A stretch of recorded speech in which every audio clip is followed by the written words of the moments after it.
muito grata e feliz com o convite formulado por Michele, minha ex-aluna da pós-graduação em gerontologia, e também pela presença de vocês. Hoje eu vou abordar um tema que eu considero muito importante para a nossa prática profissional, que são os conflitos intergeracionais na família e sua relação com a saúde mental da pessoa idosa. Então, uma das consequências do aumento da expectativa de vida da população é a possibilidade de convivência ou mesmo corresidência entre 4 ou mais gerações em uma mesma família, mantendo-se esta como um núcleo central das relações interpessoais, uma unidade de partilha de sentimentos, de afetos, de experiências, de conhecimento, transmissão de cultura e de valores, onde as diferentes gerações formadas por pais, filhos, netos, avós e bisavós se educam e coeducam, eles participam e exercitam a solidariedade e o altruísmo, mas convivem também com a ambivalência, o conflito e a violência. O Brasil envelheceu e atender a esse contingente de idosos e suas famílias, que aumenta a cada ano, é um grande desafio. E vês que o agrisalhamento do país é uma nova realidade, que impacta, sobretudo, as áreas de saúde e área social. Então, antes de começar, eu quero me apresentar. Então, para quem não me conhece, eu sou Joana América Oliveira, sou bióloga e médica, tenho um doutorado em saúde pública pelo Instituto de Saúde Coletiva da UFBA. Recentemente, eu fiz um pós-doutorado na Universidade Aberta de Lisboa, e por mais de 2 décadas eu tenho trabalhado buscando ajudar os profissionais das mais diversas áreas em seu crescimento profissional através de projetos tanto de pesquisa quanto da elaboração de cursos de pós-graduação na área da gerontologia. Sou docente e coordenadora da pós-graduação em gerontologia da Faculdade da Santa Casa. Eu aproveito aqui a oportunidade para informar que, em parceria com o Instituto de Gerontologia, com o IG Bahia, nós abrimos as inscrições para uma nova turma que terá início agora em setembro, nos dias 27 e 28. Então, se alguém tiver interesse, pode entrar no site da faculdade e fazer a sua inscrição. Existem hoje mais de 200 profissionais das mais diversas áreas que hoje são referência nas suas áreas de atuação após a realização dessa pós-graduação. E aqui eu tenho presente Michele, que é nossa ex-aluna, tenho também aqui mais 2 alunos, ex-alunos, né? O Jonatas, que é psicólogo, e Alice, que é economista, mas escolheu fazer a pós-graduação em gerontologia, e Cássia, que é candidata a essa nova turma, né? Então, essas são pessoas e são exemplos de profissionais que são referência na sua área de atuação. Eu colaborei também na organização e sou autora de 3 capítulos do livro A Complexidade do Envelhecimento Humano para além da Dimensão Biológica. E idealizei e dirijo o Instituto de Gerontologia da Bahia, que é uma iniciativa que objetiva qualificar profissionais das diversas áreas que têm interesse na área do envelhecimento através de cursos online, simpósios anuais e outras estratégias também educacionais. Então, essa apresentação ela tem por objetivo refletir sobre a relação entre os conflitos intergeracionais na família e a saúde mental da pessoa idosa, fundamentada nos paradigmas da solidariedade, conflito e ambivalência, destacando a importância da qualidade emocional das relações e o impacto dos conflitos no adoecimento e sofrimento psíquicos e os desafios e estratégias para o enfrentamento pelos profissionais de saúde. eu dividi essa apresentação em 5 momentos. O primeiro, fazendo uma abordagem sobre a família e relações intergeracionais, depois abordando os conflitos intergeracionais na família, a saúde mental do idoso e desafios e enfrentamentos para os conflitos intergeracionais pelos profissionais de saúde, seguido do momento final com as conclusões.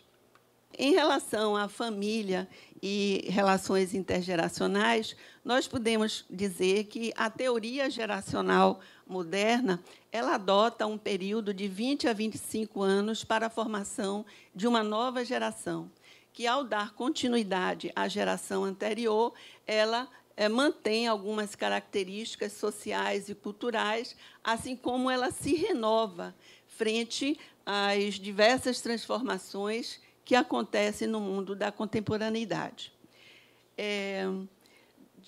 De acordo... Não, ainda tem um pouquinho. De acordo com Ramos, em 2017, as gerações elas transmitem memórias, elas perpetuam valores, elas constroem novas identidades e trajetórias, tanto a nível individual quanto coletivo, e também adota novos padrões, comportamentos, relações e configurações familiares e sociais. Vários são os fatores determinantes da diferenciação das gerações e das relações que entre elas se estabelecem. Nós podemos falar de mudanças na organização social, na difusão da informação, nos diferentes modos de comunicação, nos avanços médicos favorecendo a saúde e aumentando a expectativa de vida humana, e mudança nas representações sociais sobre a juventude e a velhice, e a evolução tecnológica que nos possibilita a vivência no mundo real e virtual, entre outros fatores.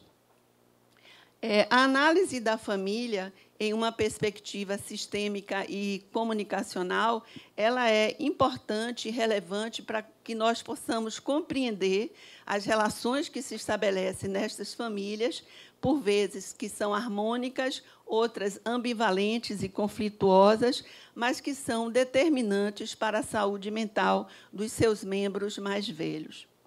A teoria sistêmica ela se constitui como um modelo predominante dos estudos da família e a define como um sistema aberto. E, sendo assim, ela tem uma finalidade e é autorregulada, sofrendo a influência tanto do meio interno, através ou representado pelas relações e interações que acontecem entre os seus membros, e com o meio externo, através da organização e estrutura social. Sendo um sistema dinâmico, ela também se relaciona com outros subsistemas, como o parental, o sistema conjugal e o sistema fraternal. Novas formas de organização familiar, elas são produzidas por transformações ou aceleração das transformações econômicas, culturais, políticas e demográficas, o que caracteriza esse período atual em que vivemos como de grandes mudanças e de emergência de novos valores, comportamentos e de organização social. Fatores como a globalização da economia e dos costumes, o aumento da expectativa de vida, da mobilidade geográfica, das taxas de divórcio, da diminuição da mortalidade e da natalidade, a diminuição também do número médio de filhos, a dissociação entre casamento e iniciação sexual, são fatores que deram origem a famílias menos numerosas, como as famílias nucleares, com predomínio de pessoas mais idosas. E tais aspectos podem também ser observados na formação das famílias divorciadas, famílias recompostas, monoparental, as uniões livres e, mais recentemente, as famílias homossexuais e multigeracionais, que, na verdade, toda essa construção social com a diversidade das famílias, segundo Dias e em 2011, é responsável pela diversidade dos modelos familiares, da estrutura e da organização e dinâmica familiar. Assistimos, então, à emergência das famílias multigeracionais, que, como falei anteriormente, abrigam 4 ou 5 gerações e que constituem um fenômeno social novo. São entidades sociais fugazes, como referido por Vicente Souza em 2012, desde quando bisavós e bisnetos eles exercem esses papéis em um curto período de tempo. Muitos estudos referem... Pode passar? Muitos estudos referem que é na família que se criam vínculos, afetos e relações entendidas como trocas cotidianas ou não entre os seus membros, quer ocorram no ambiente físico, familiar ou distante dele. Essas relações familiares podem resultar em solidariedade e suporte adequado e, às vezes, também relações insatisfatórias e problemáticas, com reflexos sobre a segurança, o bem-estar, a saúde física e mental de todos os seus membros, em particular dos mais velhos e dos mais jovens, e sobre o envelhecimento ativo e saudável e bem-sucedido. As relações intergeracionais elas ocorrem em diferentes contextos sociais, educacionais, culturais, ambientais, mas é, sobretudo, na família que elas são experienciadas e promovidas por meio da solidariedade e do apoio emocional, educacional, material, dos pais para com os filhos, dos avós para com os netos, dos netos para os avós e bisavós. Entretanto, tais relações e trocas observadas nas famílias nem sempre ocorrem por meio da solidariedade. Inclusão, aliança ou apoio mútuo, constituindo-se, por vezes, como espaços de controle, conflito, ambiguidade, dominação e controle, seja por parte dos membros mais velhos, seja por parte dos filhos e netos, com reflexo sobre a autonomia, a privacidade e o respeito entre os indivíduos.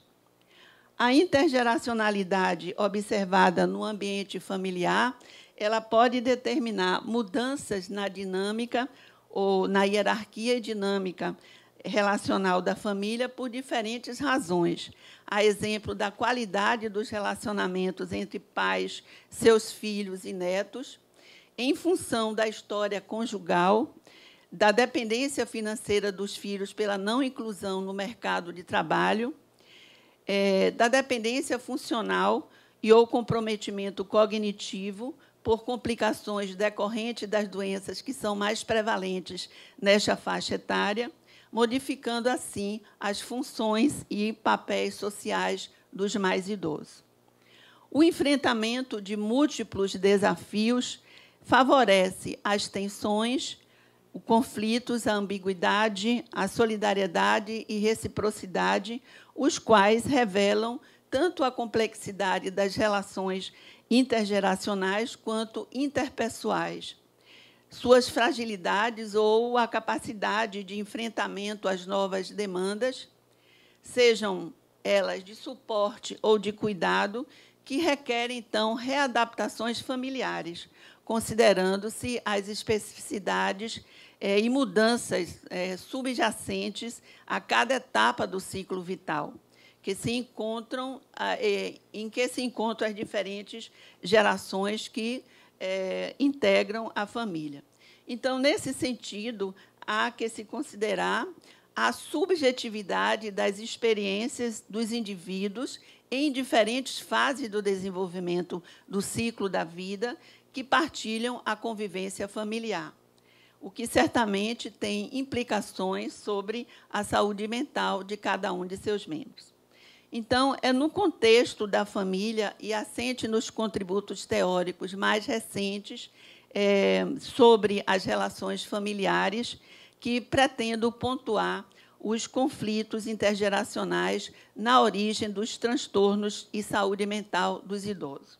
A qualidade emocional das relações familiares pode ser evidenciada a partir destas perspectivas teóricas da solidariedade, como prescrito por Bengston e Robert, em 91, pelo modelo do conflito, de Clark, em 99, e o da ambivalência intergeracional, de Luescher e Pillemer, em 1998.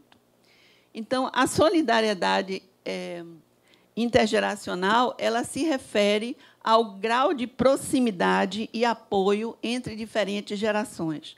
E esse conceito de solidariedade nos ajuda a entender como processos ou como pessoas de diferentes gerações se relacionam, se ajudam e dependem uma das outras nas suas vidas cotidianas. As dimensões da solidariedade intergeracional podem nos ajudar também a refletir sobre como funcionam os laços de uma família. Pode passar, por favor? Então, esse modelo da solidariedade intergeracional familiar, ele é um construto multidimensional que se reflete em 6 dimensões das relações pais-filhos, netos, avós, bisavós. Então, nós temos aqui a dimensão estrutural, que diz respeito à integração familiar, que pode ser observada tanto pela proximidade geográfica, quanto pelos arranjos domiciliares, o tamanho da família, as condições de saúde. Uma outra dimensão, que é a dimensão associativa, diz respeito à realização dos contatos familiares, o tipo e frequência das interações nas atividades em família.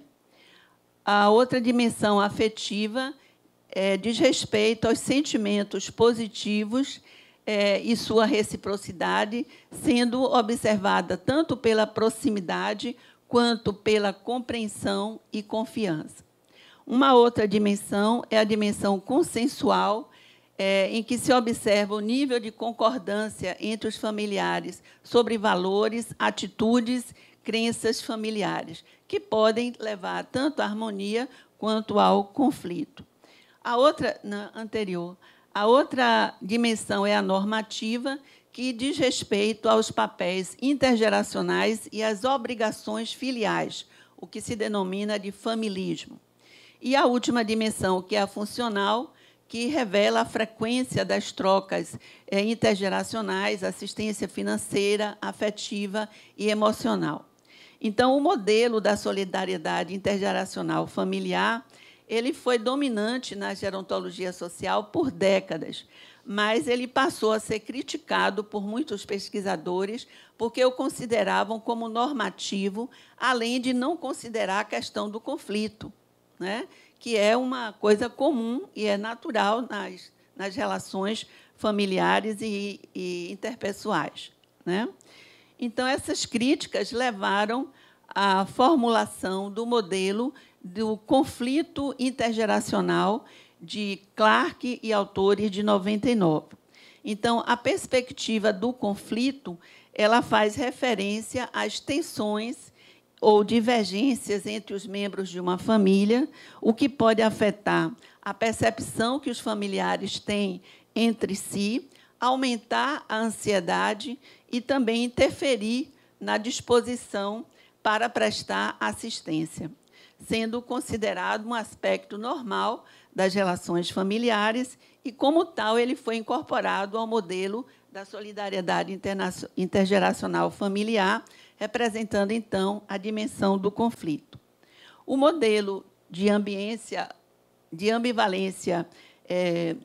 intergeracional ele pontua as contradições e tensões da vida familiar, observada no decorrer do ciclo da vida, como no ciclo familiar.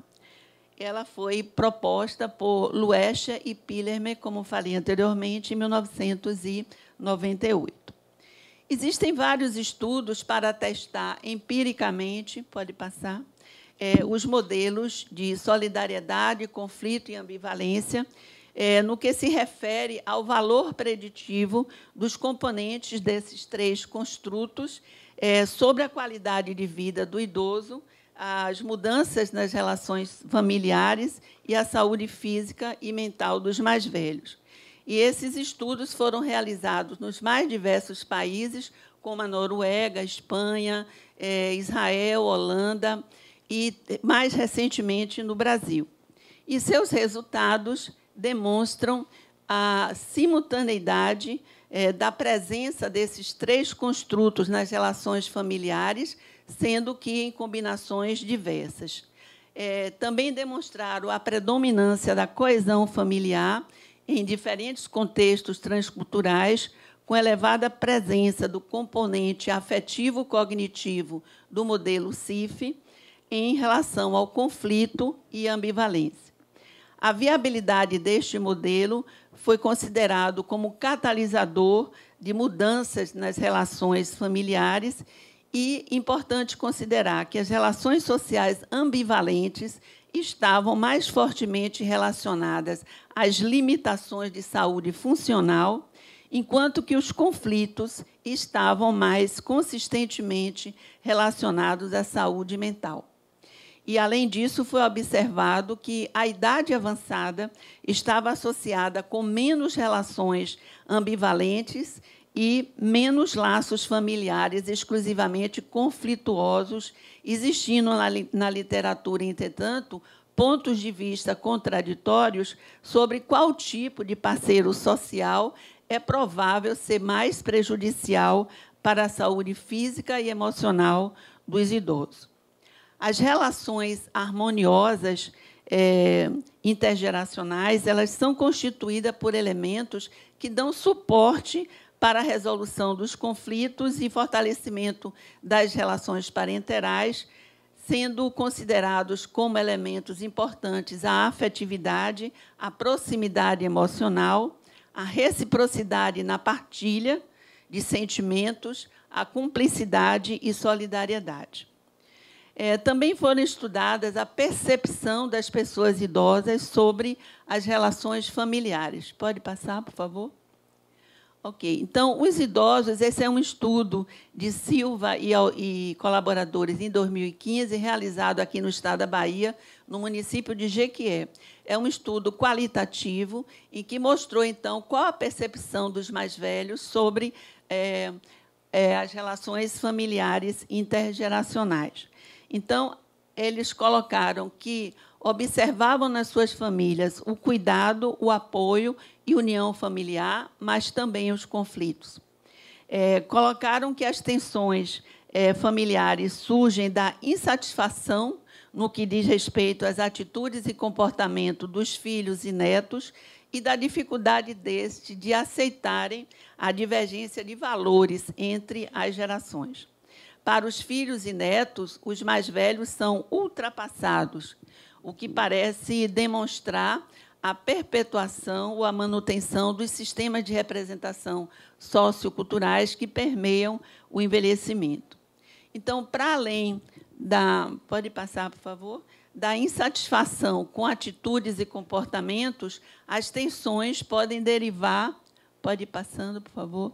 Da disputa pelo poder, da exposição a ambientes pouco saudáveis em termos de falta de segurança e frequência de conflitos e violência.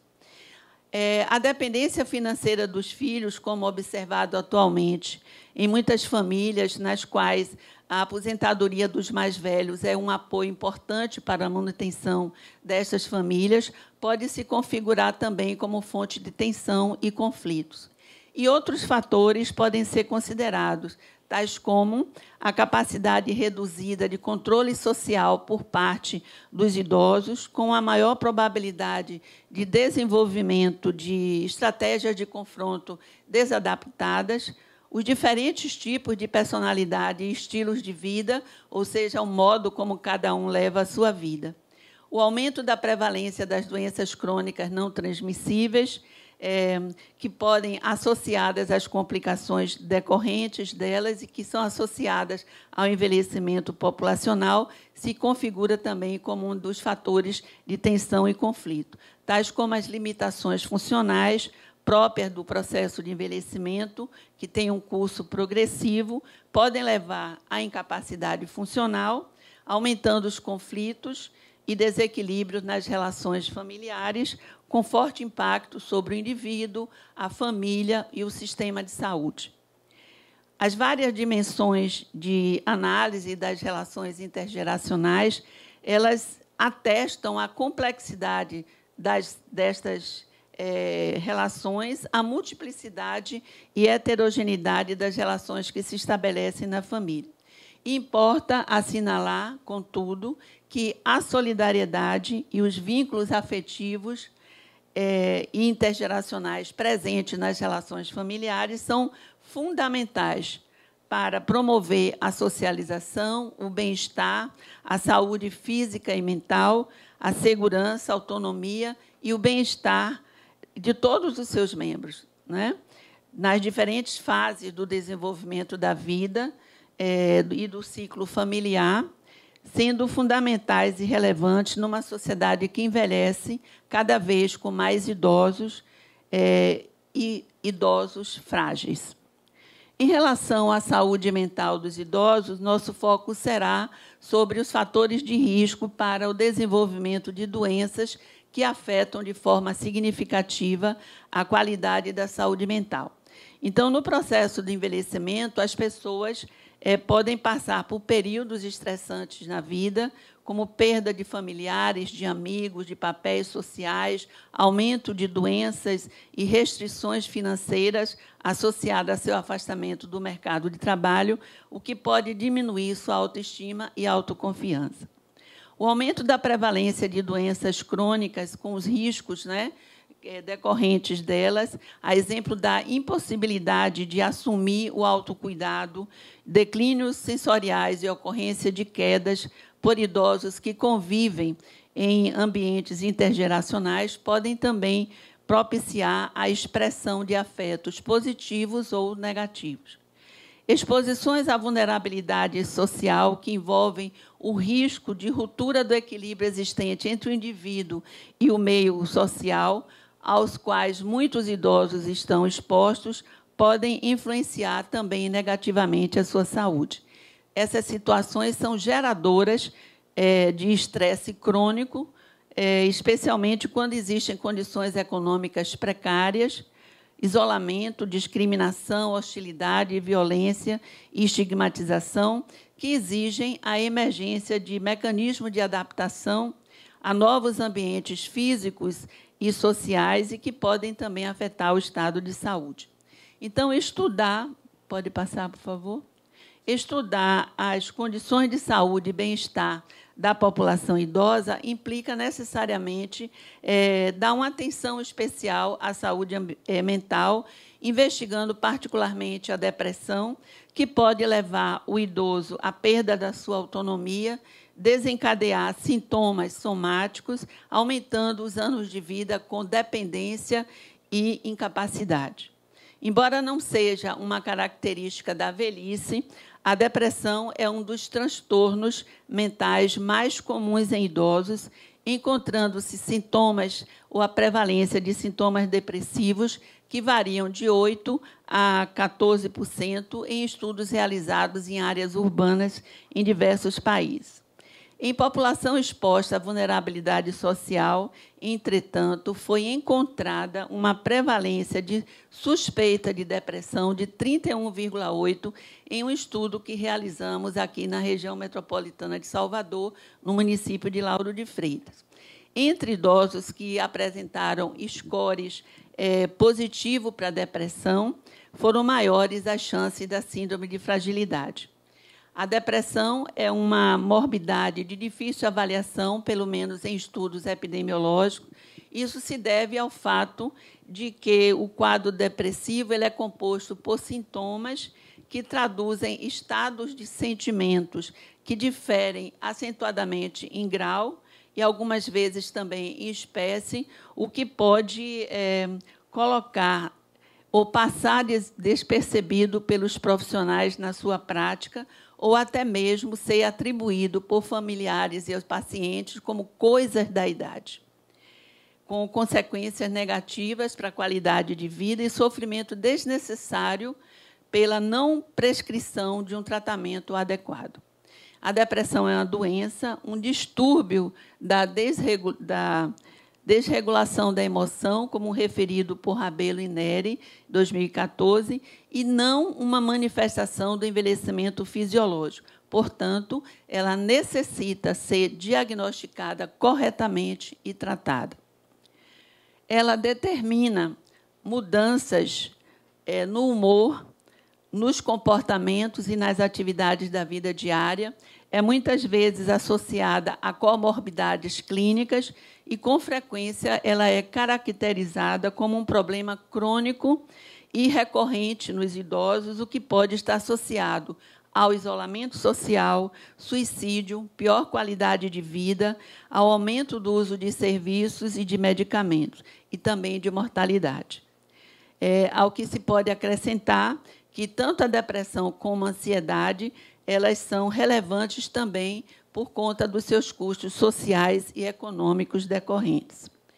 E, diante de situações, pode passar, de situações estressoras e conflitantes, a ansiedade pode ser uma reação de defesa, colocando os indivíduos em situação de alerta.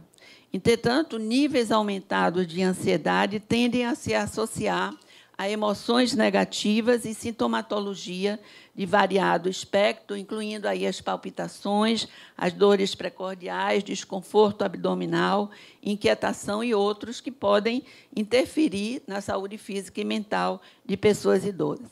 Entre os latinos, a coesão familiar mostrou-se associada a menor sofrimento psicológico e outros comportamentos de risco. Entretanto, não é conhecida a sua relação com a discórdia familiar e os transtornos de ansiedade.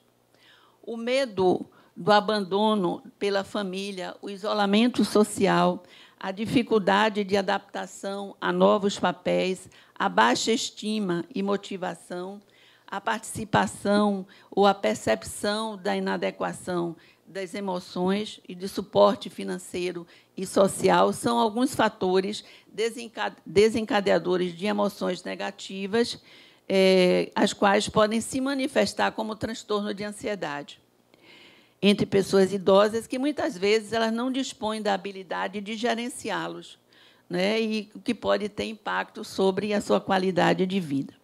Existe um estudo transversal de base populacional com 1.021 indivíduos de 60 a 79 anos, onde foram encontradas as prevalências de transtornos ansiosos, de 22% para o transtorno de ansiedade generalizada, 14,8% para a fobia social, 10,5% para o transtorno do pânico e 8,5% para o transtorno obsessivo-compulsivo.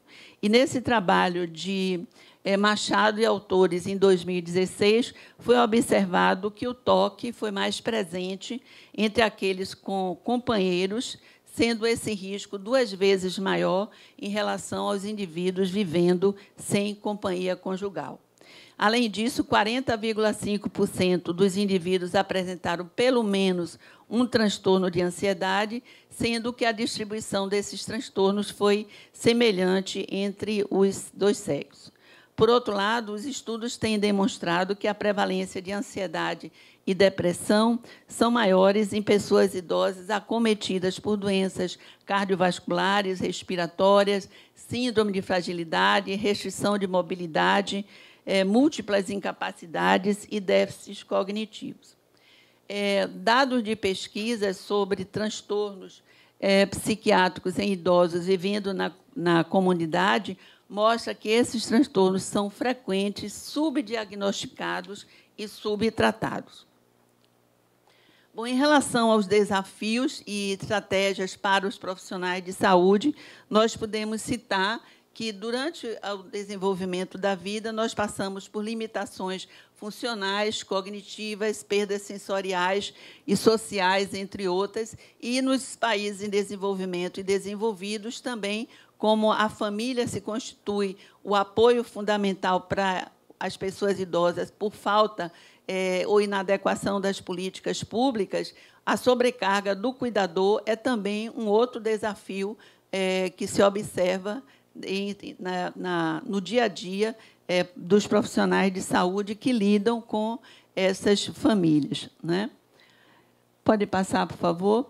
Em relação às estratégias, e aqui eu estou pensando nos profissionais de saúde, como estratégia importante seria compreender o desenvolvimento emocional do adulto ou na vida adulta, e, para isso, seria interessante considerar os ambientes familiares e sua integração como objeto de trabalho, assim como é necessário conhecer os processos e relações familiares também por parte das pessoas idosas, e que essa tríade família, idoso e cuidador seja uma avaliação integrativa, ou sofra uma avaliação integrativa e sistêmica.